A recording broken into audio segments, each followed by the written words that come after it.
Welcome into the GT Counter podcast, the only podcast that does not care about what the World Series was. My name is Tyler. That's my guy Gray. G, what's up, dude? Hey man, it's another one of those Wednesdays where we get to talk about just the wonders of college football, and we get to recap that playoff picture that they brought out that's not going to matter here in 4 weeks anymore because half those teams are not going to be in it anymore. It's going to be a really interesting day, man. I'm excited. Great week of college football and a great previous week of college football. So got a lot going on. Really was. Halloween weekend was very scary for certain teams, mainly those in the ACC. I know you're upset about Miami just continuing to crap all down their pants. It makes that loss in week one look even worse. The ACC as a whole is just in bad shape at the moment. But where do you want to start? Should we start playoff or should we start week recap? Kind of lead into it. Let's start the recap, and we can get into playoff picture after. Okay. Okay. So we'll start at the game I was at. Texas beat Vanderbilt 34-31 in a game that I would say was not as close as the score would indicate.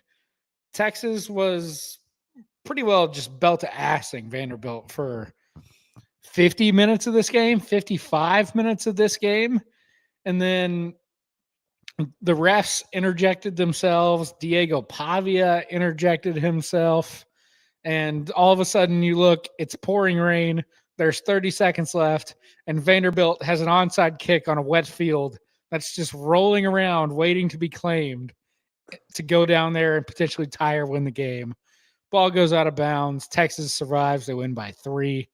Um, I I don't put too terribly much into the last 4 minutes of the game where Vandy kind of laid it on them there. I think they scored 15 points in the final 4 minutes of the game, which is a bit ridiculous. But Yeah, was it Texas 20? had some injuries. The secondary was beat to crap. At that late in the game, they had 2 backup corners and 2 backup safeties in the game. Led to the coverage bust that kind of Diego hit that big touchdown throw on. The kicker missed a field goal, and so yeah, I mean, it was a colossal failure. But positives, Arch, the the son that was promised, the prince that we were waiting for, he arrived. He was like 25 of 33 for 330, 3 touchdowns, no picks. The ball was never in harm's way. Like it, whenever he was throwing the football, it never felt like he was anywhere close to throwing an interception, which is maybe the best compliment that I can give him. A lot of it was yards after catch. Wingo, 75 yards on the first play of the game. That was a screen that they threw. It was they motioned him from one side to the other, hit him on the motion, and off he goes. But still, I mean, Arch was dealing in this game. Texas had some run game, and for 55 minutes of the game, it was just belt to ass. So impressed by Texas. It's a win they had to have, a win they got, and yeah, Austin was fun. I was there for it. Great scene outside the stadium. Bevo's electric. Even though many people will say he does not have juice, he does not have energy. That steer is plenty juiced up. He was ready to go for game day. So it was fun being in Austin for it. Can't complain. Heck yeah, heck yeah. That would have been a sweet game to go to. Meanwhile, for some people to watch, as YouTube TV decided to defund the population this weekend, just absurd. We will revolt back, and we will all get on Fubu. That's just what needs to happen. They need to taste their own medicine. Outside of that point, this was a huge game for Texas, season wise, and to get them in the right direction to finish this year. One of the things I want everybody to take a good look into is the fact that Texas's O line stood up and played really well against this Vandy's defensive line that was so highly talked about all year, and how Vandy's defensive pressure was so good, and this, that, and the other. According to PFF, this was Texas's best overall offensive line grade of the year and their best performance thus far. only one singular tackle for loss and no sacks led up against Vandy. That's the difference in the game. Arch Manning play good football when he has time to throw the ball. This offense is extremely effective when every play isn't going negative. Yeah, it's a big deal when this offensive line is playing good. This team is very successful. So, yeah, that's my biggest takeaway there. Outside of the 24 unanswered points that Vandy scored at the end of the game to make this thing look like it was remotely close, it wasn't. It wasn't. Start to finish, it was not close. Opened up 17-0, and it felt like it was never going to stop from there. They just poured it on. So, yeah, good game for Texas. Good morale boost game for Texas to finish the season, to go keep on going on this their chance to make the playoffs. So Absolutely. Colin Simmons, defensive end, is also an absolute freak. That kid he's something else. He's not even draft eligible till next year, and he might be. Him and Jeremiah Smith, non-quarterbacks, are going to be very highly drafted. I don't know if they'll be 1-1 and 1-2, but it'll be close. They're both. Colin Simmons at DN is just the kid's a problem. I think he's had 8 sacks in his last 3 games. It's ridiculous. my other thing that I want to bring up from this game though is anybody in the country as explosive as Ryan Wingo when he gets the ball in his hands? I It's mean, very few people.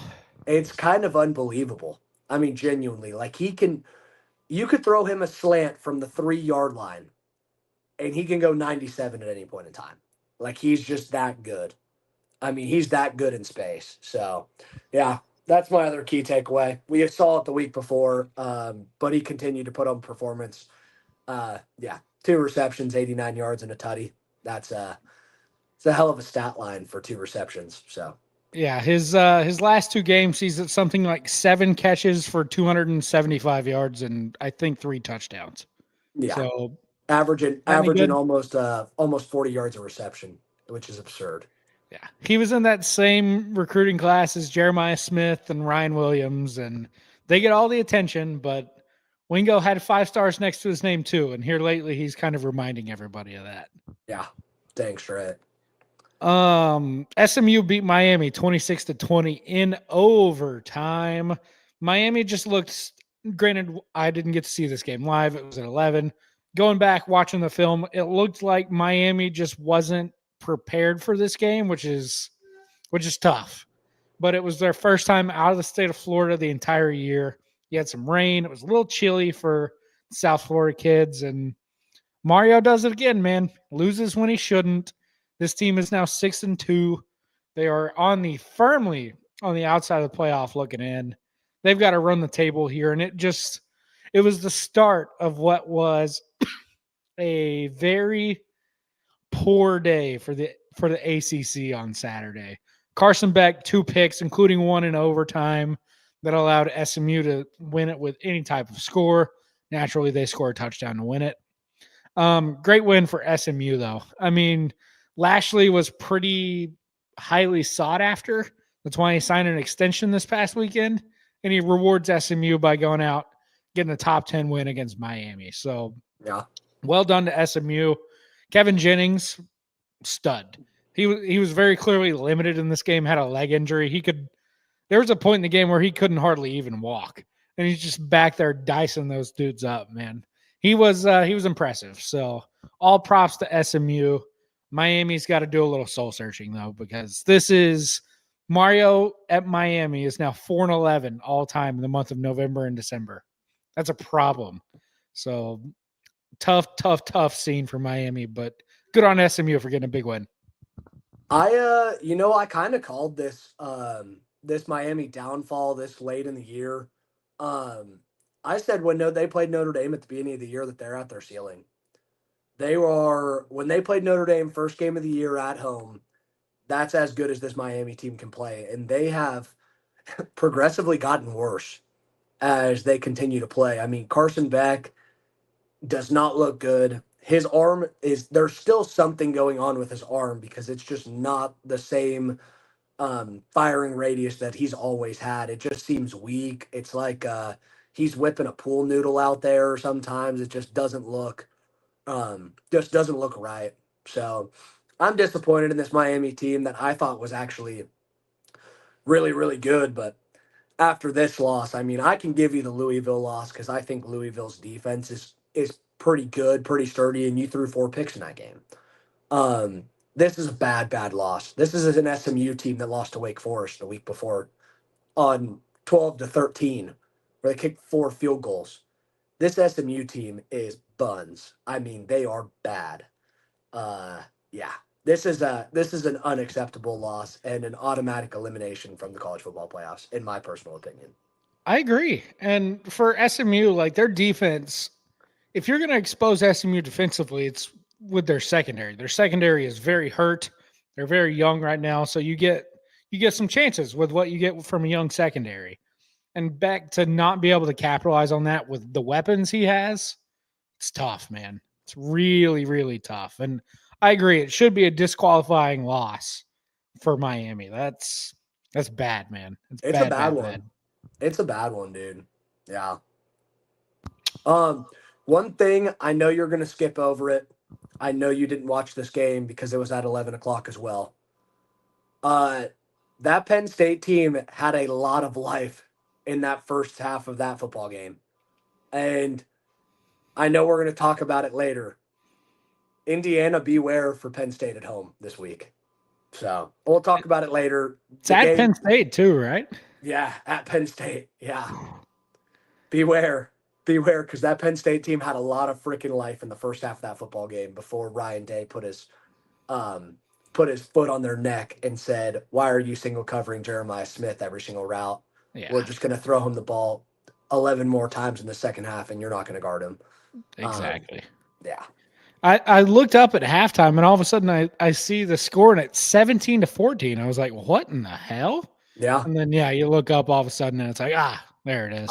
I mean, I'm going to be honest with you. Penn State's offensive line was pushing them around big time. I mean, this perennial Ohio State team that we all think is super amazing, which I still think is probably the front runner to win the Natty by the eye test. Their defensive line got pushed around really good by Penn State. Yeah. How about Duke pulling an upset in Clemson, 46-45? I saw the clips of Dabo just ripping his defense a new one. Looked like he was like a petulant little child out there on the sidelines. It's a total meltdown for Clemson these days. I mean, 45 and you lose at home? Yikes, man. Dabo said, and I quote, "I would fire me as well." Was that AI? I mean, did he really I don't think it was. I believe I saw that as well. So I was going to say, did he really say that in a press conference? Bad. That's a dead team there. They might not even go bowling. They're 3-5. They have Florida State this week, which preseason, you're like, Florida State at Clemson? Wow, what a game. And you look up this week, it's on the ACC network. It's not even on ESPN. It's on the ACC network. Hey, Clemson's 2.5 point favorites on Cartoon Network. It's gonna be good. Why are they favored? 2.5 point favorites, baby. Come on. Yuck. Georgia beat Florida 24-20. They were losing the game with 5 minutes left. If not for getting a 4th and 1 stop, they might have lost the game. Controversial non-catch call late in the game for Florida. Georgia they keep surviving though. That was 100% a catch, by the way. It looked like it to me too. Yes. I know it's hard to overturn it once you call it a non-catch, and it's hard to see that angle, but that is a very impactful moment in that football game. Yeah. So Georgia survives again. I wonder how long they can keep getting away with this. About until they play Texas, I would imagine. Probably. Because Georgia has Texas and Georgia Tech left. And they've been pushed by everybody. But I will say this. Don't overlook Mississippi State this week. They have to go to Starkville. That Mississippi State team, they can hang in games. They're a nasty little team that likes to stay in it every time. So look, on the road, they're not really going to hang with you. But if you get them at home, You get cowbells everywhere. You get them all lubed up on whatever they're drinking. It's a problem. There's Georgia's walking into a nest this weekend, so we'll see. More on that game So, later. But so you're telling me you want Georgia to lose to Mississippi State this week to make the Texas Georgia game an elimination game from the college football playoffs? no, Is I that what don't you want them want? to lose. But Is that what you want? You want an elimination game? not really. But imagine the absolute freaking. I mean, if that game's an elimination game, the absolute. I mean, there will not be a single person on that field who has any regard for their body in that game. If that game is your season, oh, it'd Yeah. be just absolute cinema. Well, Texas is going to play back-to-back season games in Well, Georgia and A&M. Arkansas is between A&M, and that's look. Arkansas Oh, will lose to anybody. now Arkansas will also lay the hammer down. I'm telling you, They'll score, but they will let you score too. Arkansas is going to beat somebody. I mean, I'm hoping they play Ole Miss before the end of the year. Do they? I don't think they do. Oh God, who does Ole Miss play? They play probably freaking They play Kentucky, Florida and Mississippi Mississippi State in State, Mississippi State, which yeah, they play the Egg Bowl. Yeah, Thanksgiving night in Starkville. Well, that's a problem. yeah, they played in the Egg Bowl. They're playing. They play the Citadel. Wow, Eesh. high class. What a football program. I hate how the SEC, some of the SEC teams schedule these cupcakes late in the year. It's gross. Get it done Not early. Hey, not Auburn. No, Auburn ain't scheduling no cupcakes as they Hey, just they do have Notre Dame they coming have up in a Notre couple Dame years in late 2020, October. 2026, 2027, baby. How about that? Bring the bell, I Auburn. saw Ring the that come across the freaking wire. bell. I was like, wow, how about that? Ring the bell, Auburn. Who needs a conference? We'll take Auburn. That would be what a conference that would be. Notre Dame and Auburn. Notre Dame and Auburn. We play each other 6 times and you get 5 non-conference games. It's like the Pac-12, which speaking of, shout out to Oregon State for getting their second win of the year this year against Wazoo in leg 1 of the Pac-12 championship because leg 2's in a month at Wazoo. So There we go. good on them for winning the first of a home and home.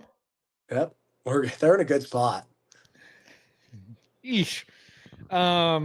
Indiana laid the absolute screws to Maryland, 55-10. Good God. That was not close. Yeah, bad stuff. Bad stuff. The Pitt Panthers are ranked in the college football playoff. They beat Stanford 35-20. They're 7-2. And Pitt coming up, they play both Miami, they play Notre Dame. You guys have to go to Pitt late in the year. I It's know. going to be cold. That field's going to be a piece of crap because the Steelers and the Panthers been playing on it for 3 months. Stranger things have happened. Here's the deal. If you know anything about Marcus Freeman, it's that he prepares for the ranked games and not the unranked games, which is why we almost lost to Boston College this weekend. That was an absolute disaster. Yeah. Marcus Freeman prepares for 2 teams. Those are the troops and those are ranked teams. So I think we're in a good spot with the troops and a ranked team left on the year. So, And boy, look who's on the schedule this week, right on cue. the troops, baby. The troops. Yeah, Notre Dame was favored by 31.5 points, and they only scored 25 against BC. Just bad. Just bad. Yeah, one of those ones should have been a fumble for a touchdown, though. That got called back, which was just bad. But that's neither here nor there. It wasn't even BC's red bandana game. It was just your standard BC home game. And they I look up and it's like 6-0 late in the second quarter. I was like, wait, what? Let me tell you what I mean. The thing is if you like, it's just you score 25 points and you have 500 yards of offense. It's just like how. And do you know why you say how did you score that many points, Etzel? How did you only score 25? Because How? Notre Dame doesn't have a freaking field goal kicker on their team, so they go for it every time on 4th down. So when you don't convert on 4th down twice, there's 14 more points. That would have made this game 39-10, and then you cover a football game.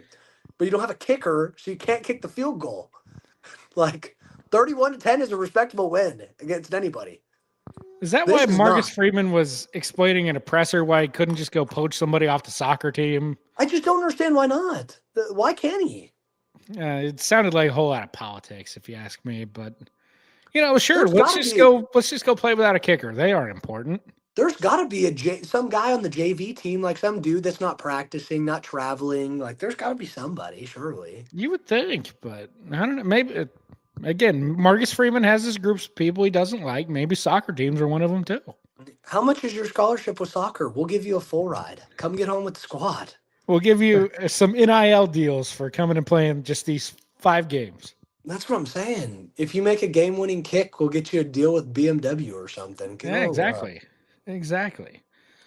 Shout out to Minnesota. They beat Michigan State in overtime. Michigan State missed 2 field goals inside of 30 yards. They did their best Notre Dame impersonation. Yeah. So shout out to the Gophers. Nice win. They're bowl eligible now, 6-2. Good. Good for them. Except for they cost us 2 weeks ago. Good for them besides that. They did. Virginia keeps toying with fire here. They barely escaped Cal. Late pick 6 there to go to Cover Town, which is tough for your boy, but nonetheless, they have one loss, right? And it was to NC State in a non-conference game. Like UVA's right there, although I think they're a paper tiger and fraudulent, but they keep winning. All these teams come out and lose to NC State. And then all these ranked teams, they come out, they lose to NC State, Louisville, Virginia, Georgia Tech now. And everybody says, man, Notre Dame sucks. We beat NC State by 30. Do we suck? Yeah. Come on. These paper tigers out here in the ACC getting their losses in, going to make the playoffs. Nobody wants to bitch about Virginia making the playoffs. Yeah. How about Haynes King? 400 yards passing, 100 yards rushing, and they lose by 12 to NC State. What in the world? NC State had 600 yards of offense. Hey, CJ Bailey, baby. He's the man. Diced them up. Dude, yeah. He slung the rock. Yeah. And not only CJ Bailey, but how about Georgia Tech? How about you just have a void of a defense and let Jaden Scott run for 196 yards on 24 carries? It's horrific. Good night. Let Haynes King go play linebacker. Dude. At least I know he'll stick his face in the fire. Oh my gosh. You had oh man, yeah, just bad stuff. 196 yards rushing, 8.2 yards a carry. Pretty good. Abysmal. That's abysmal. Yeah. Speaking of abysmal, Michigan only beat Purdue 21-16 at home. Yuck. Yeah. Yuck. Yep. That's Purdue's best game of the year. Go ahead and stamp it for me. We'll talk about the Ohio State Purdue game later. Love that. Go ahead and stamp it for me. USC beat Nebraska 21-17. Dylan Raiola gets hurt in the third quarter, out for the year. I think they win that game if Raiola stays healthy. Just kind of that's tough for Nebraska and for Rule. Good win for USC. No need for them to apologize. I just don't think it was deserved. Yeah, I agree. The blackout was a fun atmosphere, though. It was cool. It looked sick. It was cool. Cool jerseys. Yeah. Real cool jerseys. Kind of interesting, honestly. Yeah. OU goes into Neyland and beats Tennessee. I said it all week. You know me. I'm not an OU guy. I picked OU to win this game outright. Tennessee is fraudulent. OU walks in there. Tate Sandell in his booty shorts kicked 3 50-yard field goals. They were up 6 at halftime, and they were getting outgained by 150 yards. And then the offense figured out in the second half. It was impressive. That was a good win by OU. R. Mason Thomas, that fumble recovery for a touchdown where he carried that dude for 30 yards, ripped his hamstring off the bone, like just an absolute dog. So yeah, good win for OU. I'm still not sold on them in the long term, but hey, it's a win they had to have. I'll tell you one thing about OU at this point in time in the season. I think they found their running back. Xavier Thomas again. Just let it loose. Let it loose, dude. So it's so funny because everybody hyped up Jaden Ott this offseason. Yeah. And he can't see the field because he's behind Xavier Robinson and Torrey Blaylock. Yeah. who were not exactly seen as high level guys going into the year. Yeah. So impressive by OU. The offensive line has finally found something and have been able to run the football. It's just enough. So shout out to them for getting the job done. It seems like for me, OU's got a 1-game season. At Bama, you got to play them close. You can't get blown out. And you, given where Texas stands, you probably need Texas to lose, and then just take it to the Cards and hope for the best. I don't think OU is going to get in with 3 losses. I just don't think it's going to happen. I know that They won't be the only team in with 3 losses. They could get in with 3 if there's just complete chaos. But Yeah. I don't think if it comes down to Texas and OU with 3 losses, we have already seen that game play out, and you know who's going in. Yeah. I think 3 losses is going to be, with the outlook of everything, I think 3 losses is going to be really difficult to get in. Because I would imagine it in the back of my mind that A&M, if they shit the bed, they could have 2 losses. Bama, if they shit the bed, they could have 2 losses. I don't see Ole Miss losing another game unless they lose to Florida. Miss State. Who? Oh, you think Mississippi State in the Egg Bowl? Yep. I would imagine Georgia, if they shit the bed, they could have 2 losses. Mm-hmm. I just don't see any way that a 3-loss team is going to get in, unless there's 5 SEC teams that get in. I mean, well, tell you we'll cross that bridge when we get to the playoff discussion here shortly. Yeah. So, only other one that was noticeable for me, Utah beat the ever-loving piss out of Cincy, 45-14. Cincy's fraud. That was thorough. Yeah, Utah was ranked 24th in the AP poll last week, and in the playoff they're 13th. Which I guess this is probably a pretty good time to transition into that, because the committee definitely switched up a lot from what your AP poll looks like in the top 25. Your top 3 pretty much stay the same, but like when you get into some of the minutia of it, they kept Oregon way lower than the AP had. They have Oregon at 9. Notre Dame being the first of the 2-loss teams at 10, which is where they are in the AP. But yeah, then Texas at 11 over OU. The committee weighing the head-to-head a little bit there. That should, Utah, and that's how that should be. I agree. I agree. 3 Big 12 teams in the top 13. How about that? Yeah. BYU 7, Texas Tech 8, and Utah 13, even though Utah's got 2 losses to both BYU and Texas Tech. The BYU game was 3, and in Texas Tech, I mean, you read the reporting, it was like Devin Dampier's leg was about to fall off, apparently. So, yeah, not really sure there, but I was shocked to see 3 Big 12 teams that high. Yeah, respectfully, Vandy's probably the 13th best team in the country, I would imagine. I don't know. They're kind of. I don't think I just can't get behind Utah. I don't think Utah's that good. I know that. I think Utah's legit. You think Utah's good? I think Utah's really good. Okay. I think that there's a chance they could beat Tech again, but I don't think there's a legitimate chance that they could win an Natty. Agreed, but I think if you lined them up against either of the 2 Big 12 teams again that they lost to, yeah, I would pick Utah to win those games again. They would probably be favored on a neutral field, I would imagine. Because I think BYU's a paper tiger. I think Tech kind of lays it to them this week. Yeah, I would agree with you there. But I think Utah, if they played the way they played against Cincy, there's no reason they couldn't beat every team in the Big 12. I think Louisville will probably be your ACC champ that gets in, would be my guess. So there's 3 with 1 conference loss, being Virginia, Louisville, and Georgia Tech. I don't know how the tiebreakers work, but I think Virginia is living dangerously. So I think it's probably Louisville and GT as your ACC title. Well, I mean, the thing about them is they've all lost to the same team. So it's like you're going to have trouble. Yeah. It's like, well, geez. I mean, put NC State in. Yeah. Why isn't NC State ranked in the top 25? Oh, yeah. Let's ignore the rest of that. Yeah, because they get beat by 30, and then they beat teams that are ranked. Yeah. Yeah. What'd you make of 1, 2, 3? I saw a lot of people saying A&M should be one. It went Ohio State, Indiana, A&M, 1, 2, 3. I think that A&M should be the second team. I think Ohio State, until they're rightfully dethroned or until they even play a game close, there's no reason you should take them out of the one spot. They're the best team in the country right now. I I mean, agree. I agree. now I think that realistically, I could put Indiana at 4 because I think Indiana's good. I think they're really good. I think they're a top 4 team in the country, but I think Texas A&M and Bama are hotter right now.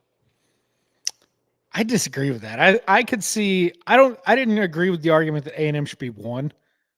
If anything, I would put Indiana above Ohio State Right? if you Okay. thought they had the best win, which was at Oregon. But I have no issue with with the order. 1, 2, 3. I got no I, problem with it. yeah, and I'm fine with it. I think everything's going to play out exactly the way it should play out. Like 7 and 8 could be anywhere, could be anybody. And after this week, I mean, seriously. Yeah. So Um, the Notre Dame Miami thing, I saw a lot of. crying, I saw it as A lot well. of crying. Crying is a good word for it. I would not put Miami above Notre Dame. I understand why somebody would, but if you it again, it goes to they were calling it eye test last night. I'll phrase it this way: if you know ball, you know that those aren't two teams that are comparable at the moment. Yeah, it's the same exact reason Alabama got held out of the playoffs last year. You cannot lose to bad teams at the end of the stretch of the season Yeah, and expect to make the playoffs. timing of Don't your losses does matter. Yes, don't lose to teams that are bad. Indiana, don't lose to or Miami, don't lose to SMU. It's a simple task. Wake up on Saturday, do what you're supposed to do, win by 10 points like the spread says. And honestly, like Notre Dame lost by 1 and by 3. Yeah. And the one was because Tyler Buckner. Yeah, he's horrible. And honestly, like people can get pissed off that Notre Dame's in the top 10. A&M has dog walked everybody they've played all year long, except for Notre Dame. I mean, they've brought the hammer down on everybody they've played this year. Yeah. That Do I offensive line is expect? legit really good. Yes, they're super good. They're super good. So yeah, I think Notre Dame should be ranked in. I mean, they should. I think at this point in time, they should probably be the 11 seed in the playoffs and not the 10 seed. I think the 10 seed is kind of a little bit high for this first playoff ranking. I would give them the 11, give them the dish to you make the playoffs, but you're barely sneaking in, you know? Yeah. Well, and so 10, 11, 12 being Notre Dame, Texas, Oklahoma. Mhm. You know, you could argue that Texas and OU both have better wins. I'd listen to that. Yeah. And if I was ranking them myself, I would probably put Notre Dame 12 and slide Texas and OU up 1. But that's just only due to Texas having 2 top 10 wins. And then OU has a couple of nice wins as well. Yeah. But, Notre Dame's going to get another chance if Pitt keeps winning to get a ranked win. You got the USC ranked win. Unfortunately, Navy lost, so that's no longer a ranked chance. But I mean, I if Notre Dame wins out, 10-2 Notre Dame is going to be in the playoff, whether people like yeah. it or not, and I they should think be. that I think that it's hard. It would be hard to put OU over top of Notre Dame because Notre Dame has the higher ranked win than OU does. Yeah, OU has Tennessee at 25 and Michigan at 21. Notre Dame yeah. beat USC 19. Part of that, I guess, is how you look at it, like ranking at the time, and everybody loves to. Me personally, like when I look at it, like maybe Oregon's as low as they are because people are devaluing the Penn State win because Penn State's now 3-5. But if you flip it around the other way, if Penn State wins that game, I don't think they're 3-5. Yeah, no. I think Oregon probably like stuck the knife in them, right? So I do think they deserve some credit for that. And for that reason, I would say Oregon's probably underranked. But, you know, these things have a way of working themselves out. Like Oregon's got to go to Iowa this week. Iowa Yeah. got some respect from the committee. They're 20th, and that is going to be a difficult game. Yeah. Clashing Oregon, styles there, and I just don't. My biggest problem with this whole entire thing is number 7. I think if you flip BYU and Oregon, I wouldn't be mad at all. I agree. I mean, I know that BYU beat Utah, but Utah was a turnover machine in that game when they won. Yeah. I mean, If you put Oregon at 7 and then BYU 8, Texas Tech 9, I would have no problem with that. yeah. And Yep. then one other thing I wanted to hit on. I know we give the group of 5 team a pass into the playoff. I think there needs to be a rule where they have to be ranked in the top 25 in order to get that spot. I think there needs to be a rule that they need to be undefeated in conference play. If there's no undefeated conference play group of 5 team, they shouldn't be able to get in.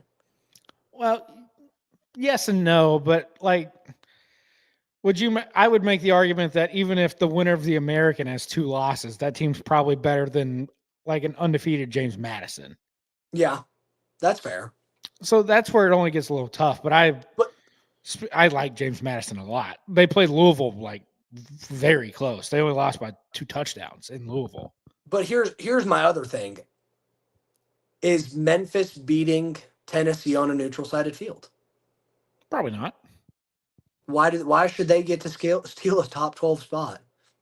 I think that a group of 5 teams should have to earn it. I know it's going to be harder for the committee to put them in, but I think the reason for it is the year that UCF went undefeated and they proclaimed themselves as the national championship, they would have been a top 12 team in the country that year. Like Boise They last would've year. They were top Yeah. 12. Yeah, that's what I'm saying. If you're good enough to make it, you're good enough to make it. I don't think we should cater for these group of 5 teams that unfortunately don't belong. Because I mean, Just for sake of representation. I mean, does anybody beaten anybody good except for USF beat Florida and who the hell knows how Memphis kind beat of game. Arkansas, which is 2-7. Memphis beat crappy Arkansas by 1 point, and it's because Taylor Green fumbled the football. I was about saying Arkansas was going in to score. Yes. Part of me thinks that we just get to a line where I don't know if it's the correct thing to do to just take like the top 12 ranked teams. I do think there needs to be some value on winning a conference championship, but there should be. No, there absolutely should be. The power 4 teams need to go in. Yeah. And they should go in because then you'd have the bias of the Big 12. I mean, really, the ACC of all teams is really just not getting any looks. I was about to say the ACC is going to be a one bid league. They're not going to get 2 teams in. Yeah, that's the problem. Which opens the door for either the Big 12 to get multiple teams, or you're either stacking a ton of SEC teams in because the Big 10's not going to get more than. They're going to get 3. They'll get their 3 in. Yeah. You might see 2. You might see 2 from the Big 12. You might get you might get a Utah and a Tech, both of them in, depending on Texas Tech. Texas Tech went beating BYU this weekend, and Utah BYU has to go to Cincinnati too. Yeah, BYU losing 2 games and Utah beating Tech in the Big 12 championship. I don't think the committee would leave Tech out. I agree. Just purely off of how much money they spent, that would be problematic. But if they did leave Tech out, I wouldn't be horribly pissed off. I don't think that's a team that can win a national title. No, beat Arizona State. I mean, yeah. Mississippi State sure as hell didn't have a problem doing it. Yeah, exactly. Beat Arizona State. Yeah. Anything else from the rankings? We'll keep learning as we go here. There's quite a few teams on bye this week, but one of BYU or Texas Tech is going to lose, so that's going to open a spot in the top 12. One of Oregon or Iowa is going to lose, so that's going to open up a spot in the top 25. These things will work themselves out. I'm excited to see it. It's going to get really interesting. We ought to snap a shot of this and tell you which teams are no longer in the top 12 by the end of the year. Because I would imagine there's a good chance it could be about half of them. Ooh, okay. So Half your of them top might be 12 being Ohio State, Indiana, Texas A&M, Alabama, Georgia, Ole Miss, BYU, Texas Tech, Oregon, Notre Dame, Texas, Oklahoma. I think yes. BYU is out of there. I think I'm telling you, I got a feeling that Ole Miss is going to drop a game or two left. Like It'd be very Ole Miss to do that. I think it would be very Ole Miss to lose to Florida and turn around and lose the Egg Bowl, and just be see you later. If Lane took LSU already and is like, yeah, whatever.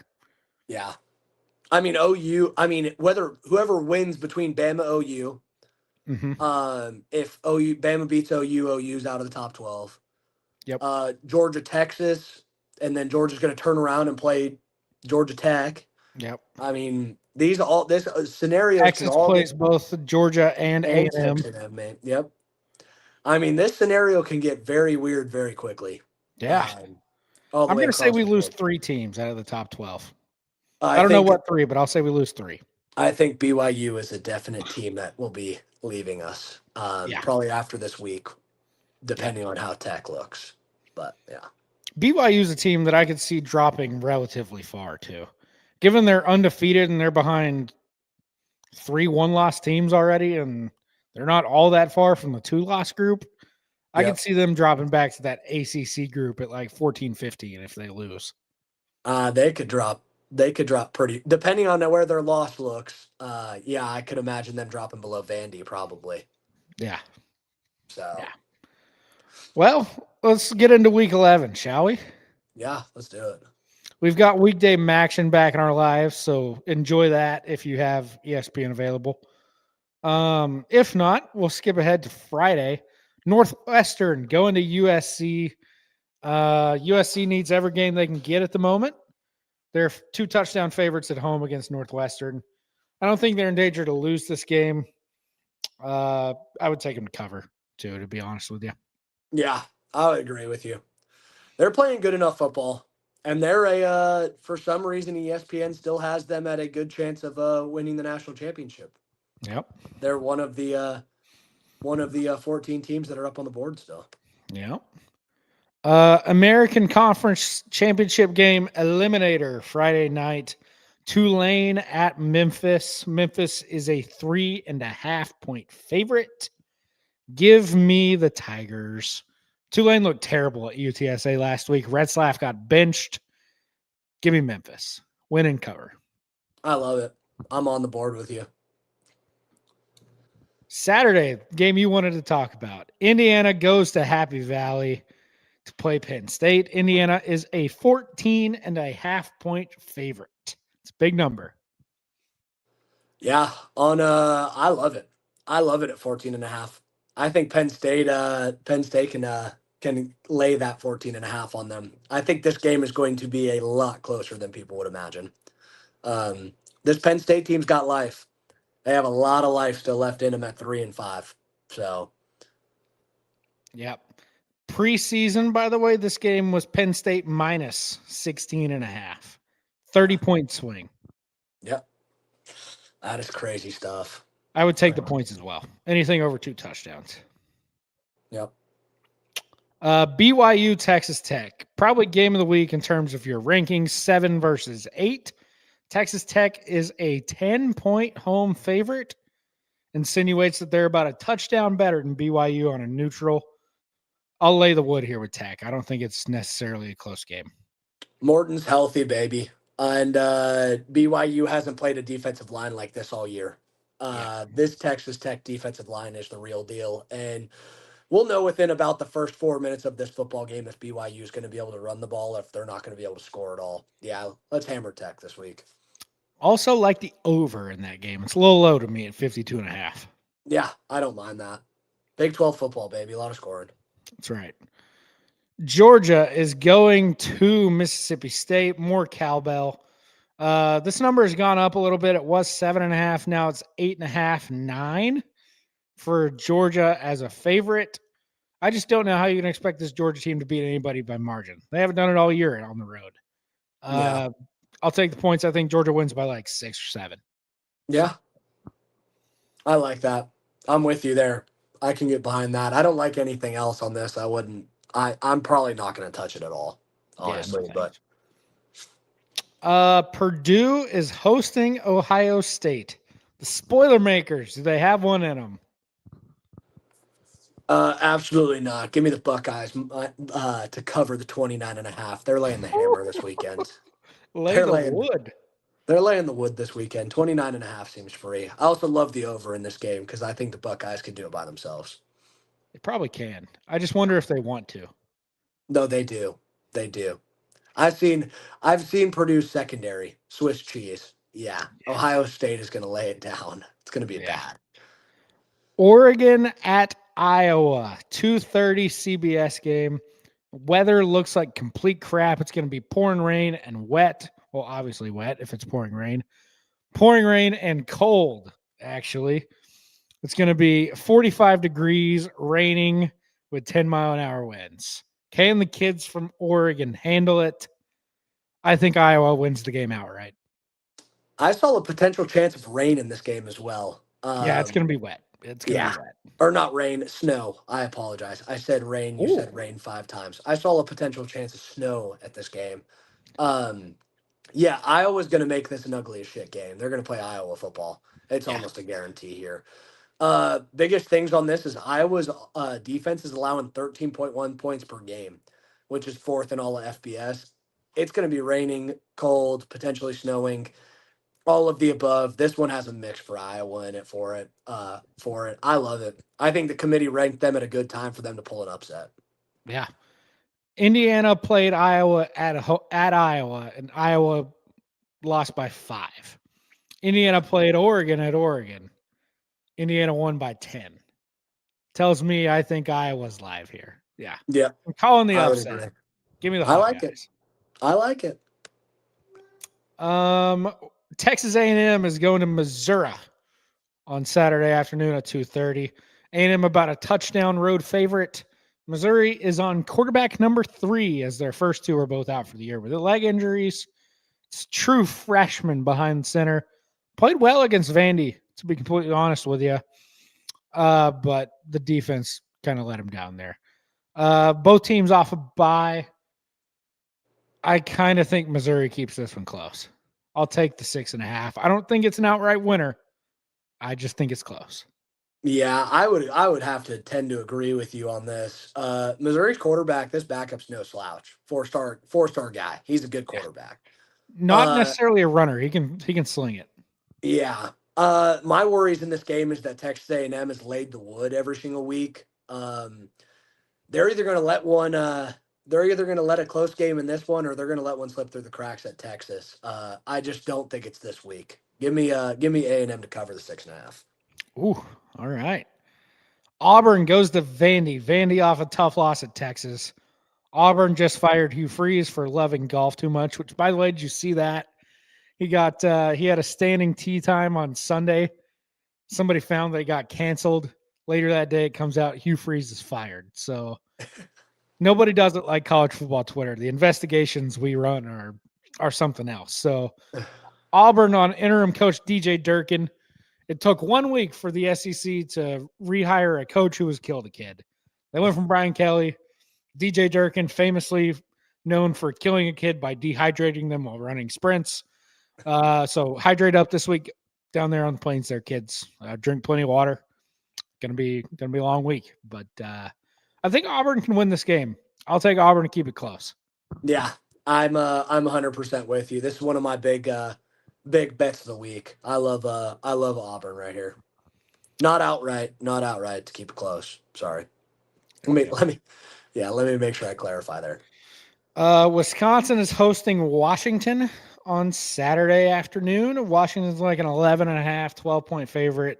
Wisconsin's dead. They stink.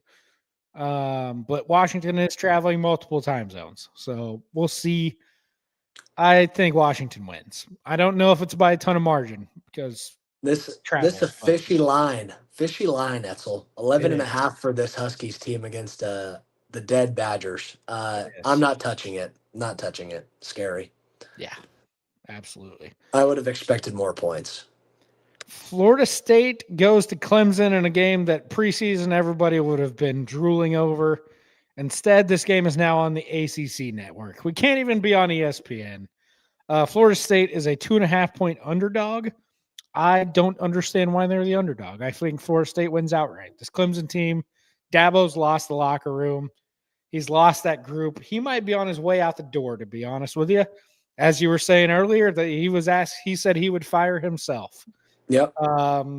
Yeah, give me Florida State to continue Clemson's suffering. Money line, baby. Ride it. Ride it. I'm there. Wake Forest goes to the fraud machine that is Virginia. Virginia at home is less than a touchdown favorite. I wonder why that is. Give me Wake. Give me the Demon Deacons money line, baby. I don't even need the points. Give me them all the way. This is a team that beat SMU 2 weeks ago. They're live for upsets. So there's no better time. Go Deeks. Get the fraud machine that is Virginia out of here. The only team we want from the ACC is Louisville. That's it. Nobody else. That's right. LSU, fresh off firing your guy BK off a bye, is going to Alabama. It's a 10-point spread Alabama's favored by. I will take LSU to keep it closer than that. And I will take the over at 50.5 points. I think like this that is going to be a high score. No Whit Weeks again this week. Yep. Over. Yep. Give me it. Navy is going to Notre Dame. Marcus Freeman hates the troops. I'll lay it. Give me the Notre Dame team total, 40.5 points. Give me the over. It's a big number, but no mercy. No mercy. He never shows mercy. Do we need to go pull up stat lines? That's from last year. No, I mean, he humiliates the troops. He just does. Yeah. I mean, it's just been bad. So yeah, I love the 40. It was last year was 51-14, and I believe the year before that was 48-0. So I think 40.5 is live. I like it. Game of the week: Sam Houston State at Oregon State. I'm just kidding. That game stinks. San Diego State is going to Hawaii. San Diego State, for some reason, is a 7-point favorite on the island. That line opened like 2.5. Yep. Somebody knows something. Give me the Rainbow Warriors. Oh, head to head. Here we go. I'm taking the points though. I'm not taking a money line. But that's a long trip to the island, man. And that feels like a good one. San Diego State's very good though. They are good. But the Rainbow Warriors are the best team in the country at home. That is true. They do have a great home field. Yes, correct. Nebraska, no Raiola is going to UCLA. Kind of feels like the UCLA luster's worn off after, Signetti kind of killed him. That was tough. But Nebraska with no Raiola is going to UCLA. UCLA is favored by 2 points. Yeah, I'm not sure where to go with this one. I need Nebraska to win, but I just have no faith that a backup is going to do so. Do you like the under? Yeah. Okay. Yeah. I do too. Anything else that I've missed this week? We've got a good diet of games throughout the day, though. Yeah, we do. I don't think anything that really stood out to me that you missed. Nothing super important, at least. Okay. Yeah, nothing important. I mean, a bunch of crap show games for the most part. Good teams on bye week. James Madison's playing Marshall. I don't know if that one interests you at all, but 13.5 points. Go James Madison, baby. Marshall stinks. Although Marshall did host Old Dominion earlier this year, and I thought Old Dominion was pretty good. And Marshall just beat the ever-loving brakes off of them. So they got to keep their head on a swivel out there, but James Madison is far better. If James Madison was at home in this and they were playing Marshall, I would think the Marshall would have a good chance of beating them, but being at Marshall, not ideal. Yeah. Not ideal circumstances. I want to pivot though, because we've got Liv going to 72 holes now. Do you see that? I didn't see that. Yeah, they're going away from 54 holes. They're going 72. I'm going 4 rounds of golf now. Yeah. Ugh. They're keeping the shotgun start, but yeah, they are falling in line with the rest of the golf world that plays 4 rounds of golf. If it was my guess, it probably has something to do with Brooks Koepka crying about how he's no longer a major killer because they're only playing 3 rounds of golf. And So how he's going to leave once his contract ends. he's gotten progressively worse at golf. Yeah. Yes, he won the PGA, and then it was like he was just kind of buying time. And this past year was bleak. It's just Him and bad. Dustin Johnson too was like, holy cow, dude, you've forgotten how to play golf. Yeah. It's just bad stuff. And I saw a video, and Ricky Fowler is making his return back after his 3 months off with injury. He is going to be coming back to the tour here shortly. They're playing in Mexico this week, I saw. Yeah, they're kind of at that point in time of the year where nobody's really watching anymore. It's kind of like it's almost like the off season kind of. Yeah, they got a couple Ryder Cuppers in the field. I think JJ Spawn and Ben Griffin are playing, but I think that's more so just they just wanted a vacation to, somewhere in Mexico where they're, very near a beach. I'm sure Spawn's just playing because nobody else is playing, and he figures he can get a win. Hey, And he cares. Somebody offered you a free check, you'd probably take it too. I would. That dude cares more about FedEx Cup points than anything else on the planet. That's right. I saw your guy Max Homa shut it down for the year. Had something going on with bone spurs. Hate to see that for him, but a lot of these athletes, they deal with these big time injuries playing golf, and I just can't understand it. Like, yeah. I can understand like your back, like hurting your back because they're swinging so hard, but like shoulders, knee injuries and stuff like that, I'm like, dude, like work out. Holy crap! Yeah. Play 4 rounds of golf. Like, I'd kill to play 4 rounds of golf. Come on. Yeah. That's the dream. That's the American dream, to go play 4 rounds of golf in a week. Goodness gracious. Getting paid to play golf? Yeah, you're living my dream. Yeah. So maybe if we start an amateur league where you have to be an 18 handicap to join, then that's right. Instead of the PGA Tour, it's the we'll just call it the beer league.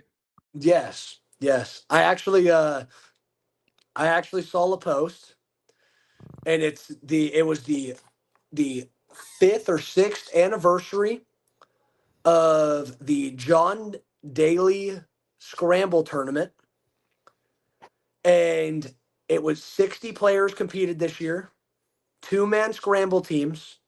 Each team had a 24 case of beer. Every beer they drank, they got a score off. They got -1 on their stroke card. Okay. And they got unlimited mulligans as long as you took a shot before you hit your mulligan shot.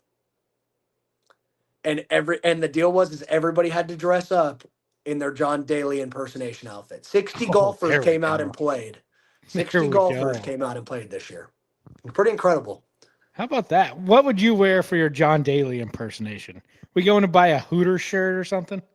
I think something floral, man. I think like long floral pants with maybe like a white Nike Hooters shirt would probably be nice. Like a Hawaiian theme kind of pants. No hat on. No hat. Of course not. Can't have a hat. Can't have the hat. Maybe next year the golf tournament we do a John Daly day.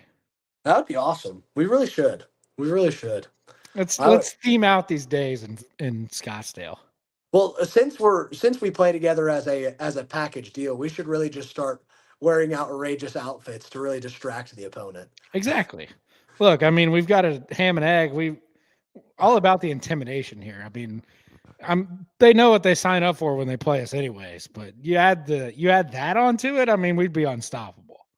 It wouldn't even be close. Yeah, I mean, it'd be a crying shame if those guys had to play against us genuinely. It really would be, especially when you've got Chance the Rapper playing. Like, yeah, I mean, they just got no chance. They have no chance. It automatically, once he starts playing, it becomes an instantaneous 1v2. Hey, they don't want zero problems, big fella. Bingo. Bingo. Oh. Anything else before we shut it down for the night? I think that's everything that I got. Yeah. NFL trade deadline was kind of interesting, but Oh the yeah. Raiders didn't necessarily do anything. Except We they covered it. did trade Jacoby Myers. I take that back. Jacoby Myers. Yep. We traded Jacoby Myers for three balls of Lent. Um, I think we got a fourth and a fifth or something, or a fifth and a sixth, something Yeah. stupid, something essentially worthless. What'd you think of the Sauce trade? I think the Jets are smart. They don't have a team to win right now. Why don't go draft a bunch of dudes? Now you got a They got bunch of first three round picks. first round picks and a second in this deadline. Yep. You're gonna have. I think I saw they had two. They have two first round picks in 2026 and three in 2027 Yeah. and two first or second round picks in 2026 and two in 2027. So that's incredible, man. Good for them. They I got mean, the ammo to finally go get a quarterback. one would think, right? One would think. Probably not going to be the year to draft a quarterback though. Maybe 27. I don't even know what you draft this year. Um Offensive linemen are not there for you this year. Yeah, it's a little bit of a weaker class, I think. Um, could be some good edge players. Could be a good linebacker draft with like Anthony Hill, and you've got Arvell Reese at Ohio State, Hey, you got Ruben Bain. Ruben Bain's still Ruben going to be. Bain. Ruben Bain, honestly, there's a very high chance he's the number one pick off the board, I would imagine. Yeah, Um, he might be the number one guy. Now, you could get a quarterback and a couple of these dudes. Isn't Mendoza's pretty old, isn't he? Is he a junior, I believe? yeah, he'll come out, and I think Ty Simpson will probably come out too. Yeah. I like Ty Simpson. He might be a good pick. If he wins the Heisman, um, because the Heisman's going to come from either the SEC championship or the Big Ten championship. So it's just a matter of which one plays better. I But saw Sayin was the favorite now. I was like, really? yep, I know he's been saying good, but like, talk about under the radar. he's a good he is a good quarterback in the scheme that he's in. Correct. Yeah. He's so accurate with it too, in fairness. Don't get me wrong, he's a good player. But he also has probably the best receiving core in college football. He doesn't have to throw the ball far. I mean, he Yeah. doesn't throw the ball deep. He gets sideline comeback routes, slants, Overs, overs, crossovers. crossers. I mean, he gets very, very easy play. He never has to throw field side, hard balls to the field. He's thrown a lot of stuff to the boundary, a lot of From slants to the opposite field. hash to opposite numbers. Like Yeah. there was He a never throw really has Arch to shoot. made. There was a throw Arch made in the Vandy game. It was fourth quarter. It was like third and I think 5, and he threw it out from left hash to right numbers to DeAndre Moore. I literally like yelped in the stands. I was like, "Holy cow, what a throw!" Yeah, what a freaking cannon. Yeah. Ah, So, but you look at it like Ty Simpson's probably going to be a high draft pick. Mendoza, I still see a lot of Dante Moore love early. I saw not he sure was why. projected like a top 10 pick. I was like, "Ooh, Yeah, he'll be a Michael Penix probably. Kind of scenario, maybe worse. see, I like Penix too, but it's just I don't know how much Atlanta of that is Atlanta." Atlanta's a bad situation. Yeah, it's a Imagine if bad you had an situation. offensive minded coach to go with like Drake London, Pitts, and Bijan, and it's like, golly, You have a lot of weapons out there, and Penix can throw the piss out of the ball. I mean, he has a cannon. he's a hand cannon. Yeah, I don't know. A lot of it gets lost in this really sad modern day age of the NFL that we live in, where my fantasy team scores the second most points in the league every week, and I play the number one team. So it's a really sad situation I live in. Hey, you're winning the all play records though, because you'd go like 9-1 every week. It just stinks that you're playing the one. Yep, I'm 5-4 right now with probably one of the best teams you could have ever put together in fantasy football history, and I have the second most points in my league, and I've lost 4 games. So it's just disgusting. I made a couple of good trades this year. I ended up trading for Drake May. My quarterback situation was just weak with Kyler and Yep. Jordan Love. So I traded for Drake May. That was a big deal.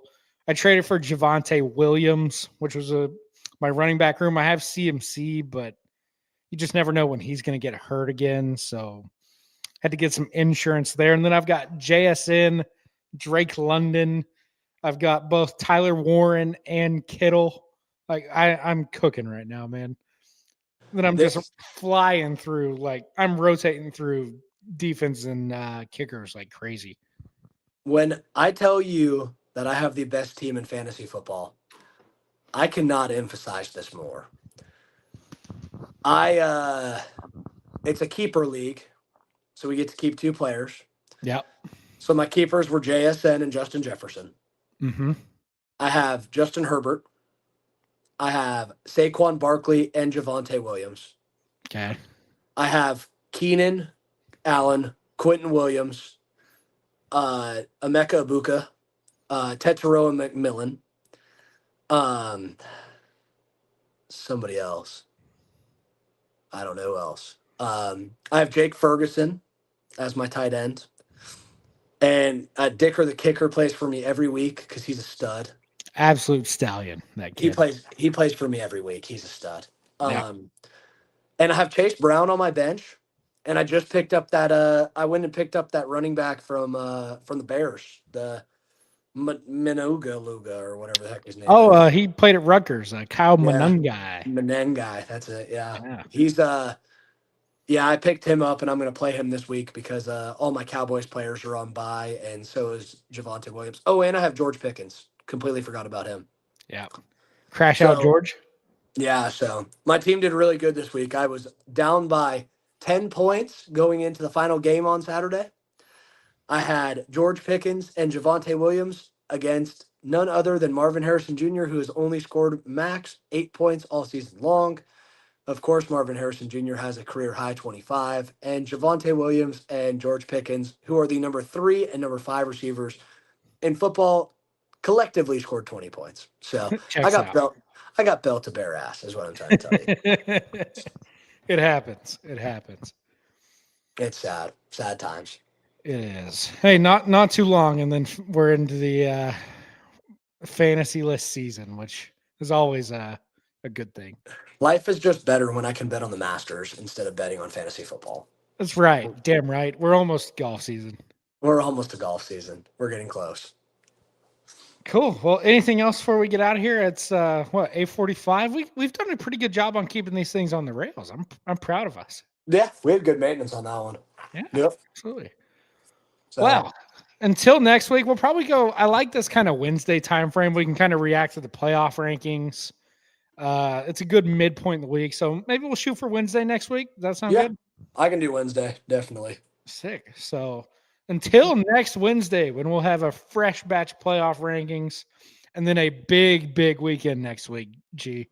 We've got Bama hosting Oklahoma, Texas going to Georgia, and many more games. So Ole Miss, Florida, baby. We'll have to strap in for next week because we've got we'll be cooking.